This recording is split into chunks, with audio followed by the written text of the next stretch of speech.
Good morning, I'm Remo, and Prince Harry just met with King Charles for the first time in 19 months in a private meeting that lasted under an hour at Clarence House. This is the Daily Signal for September 11th, 2025. Unfiltered. Now, Here are the other top stories we're tracking this morning. Royal reconciliation takes center stage as father and son hold first face-to-face meeting since February 2024. NATO monitoring reports of potential Article 4 consultations following alleged Russian drone activity near Polish airspace. Israeli Prime Minister Netanyahu's office responds to international pressure after reported military operations in the Gulf region. Nepal's youth movement gains momentum as Generation Z protesters organize nationwide anti-corruption demonstrations. Now let's dive into each story with the details that matter to you. Breaking overnight from London, Prince Harry and King Charles met yesterday at Clarence House for less than 1 hour, their first private meeting in 19 months. Here's what happened. Harry arrived at Clarence House shortly after the King returned from Balmoral Castle in Scotland. The meeting was arranged quietly, with no advance notice to the press. This marks the first time father and son have been in the same room since February 2024, when Harry rushed to London after Charles's cancer diagnosis. Here's the critical detail. The last time these two were seen publicly together was at King Charles's coronation in May 2024. Since then, Harry has made multiple trips to the UK but avoided family contact. The timing matters. Harry is currently in London for the Well-Child Awards, and meetings with wounded veterans, causes close to his heart. He also privately paid tribute to Queen Elizabeth II on the 3rd anniversary of her death. Why this matters to you? This meeting represents a potential thaw in the most watched family feud in modern royal history. Harry has publicly stated his desire for reconciliation, especially given his father's health concerns. However, sources confirm Harry and Prince William remain estranged. No meeting occurred between the brothers. The palace released no official statement beyond confirming the meeting happened. That silence speaks volumes about the delicate nature of these family negotiations. We're monitoring developing reports from Eastern Europe regarding potential NATO Article 4 consultations. Here's what we know right now. Article 4 allows any NATO member to request immediate consultations when they believe their territorial integrity or security is threatened. It's the step before Article 5, the Collective Defense Clause. Multiple sources are tracking reports of possible Russian drone incursions into Polish airspace, which would represent a significant escalation in regional tensions.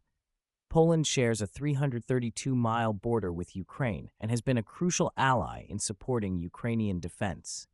Here's why this matters. Any confirmed violation of Polish airspace by Russian military assets would be the first direct NATO territory breach since the Ukraine conflict began. Poland has been on high alert, with increased military presence along its eastern border. The critical detail: official confirmation from NATO headquarters, the Polish government, or credible news sources remains pending. We're monitoring AP News, Reuters, and official NATO channels for verified updates. What this means for you: Article 4 consultations signal serious concern among allies, but don't automatically trigger military response. They represent diplomatic and strategic coordination when threats emerge. We'll update you as verified information becomes available. Tensions are escalating in the Middle East as reports emerge of Israeli operations in the Gulf region, with international focus on Qatar. Here's the latest we can confirm. Israeli Prime Minister Netanyahu's office has been responding to mounting international pressure regarding reported military activities. Qatar hosts major U.S. military installations and serves as a crucial diplomatic mediator in regional conflicts. The timing is significant. Qatar has played a key role in Gaza ceasefire negotiations and hostage release discussions. Any military action in Qatari territory would represent a dramatic escalation in regional tensions.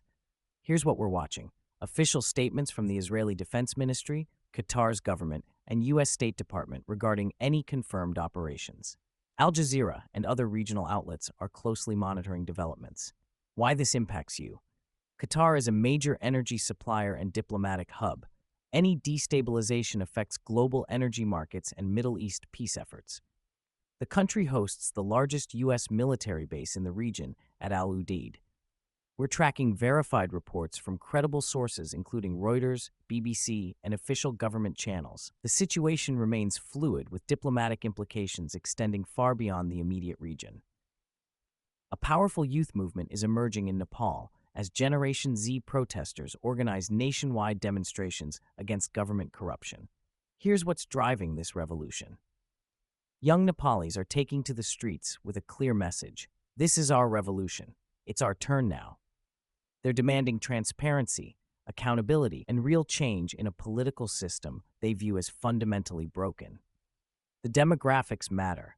Over 60% of Nepal's 30 million people are under 30 years old. This generation has grown up watching political leaders promise change while corruption persists at every level of government. Here's what makes this different. These aren't traditional political protests. Gen Z organizers are using social media to coordinate, bypass traditional media, and share real-time documentation of government responses. They're tech-savvy, organized, and deeply frustrated. The corruption they're fighting is systemic. From local permit offices to national infrastructure projects, young Nepalis report encountering bribery and kickbacks as standard practice. University graduates struggle to find jobs while politically connected families prosper. Why this matters globally: Nepal sits between China and India, two superpowers competing for influence in South Asia. Political instability affects trade routes, security cooperation, and regional balance of power. A youth-led democratic movement here could inspire similar actions across the region. The protesters are using powerful imagery and messaging. They carry signs reading "Clean Politics, Clean Future," and "Our Turn to Lead." Their demands include transparent government contracts, merit-based hiring, and accountability for politicians who abuse their positions. International observers are watching closely. Generation Z movements have toppled governments and changed political landscapes worldwide. Nepal's young demonstrators represent the same demographic that drove change in Hong Kong, Lebanon, and other countries. Looking across today's stories, we see a common thread: the collision between old institutions and new realities. In Britain, the royal family grapples with modern expectations of transparency and accountability. Harry's meeting with King Charles represents an attempt to bridge generational and philosophical divides that reflect broader social changes. The NATO situation highlights how traditional security frameworks must adapt to hybrid warfare tactics. Russian drone incursions, if confirmed, represent precisely the kind of gray zone operations that challenge conventional military responses. Netanyahu's situation demonstrates how regional power dynamics shift in real time. Traditional allies and diplomatic relationships face pressure from new conflicts and changing international priorities. Most significantly, Nepal's youth uprising embodies a global phenomenon. From Hong Kong to Chile to Lebanon, young people are rejecting political systems they view as corrupt and unresponsive. They're not asking for permission, they're demanding change. Here's what connects these stories. Institutions built for previous eras struggle to address current challenges. Whether it's royal families, military alliances, or political systems, the gap between public expectations and institutional responses continues widening. The question facing leaders worldwide: how do you modernize centuries-old institutions while maintaining stability and legitimacy? The answers emerging from London, Warsaw, Doha, and Kathmandu will shape the next decade of global politics. That's your Daily Signal for September 11th, 2025. I'm Remo. Subscribe for tomorrow's breaking developments, and remember, stay informed, stay engaged, and stay ahead of the story. Unfiltered.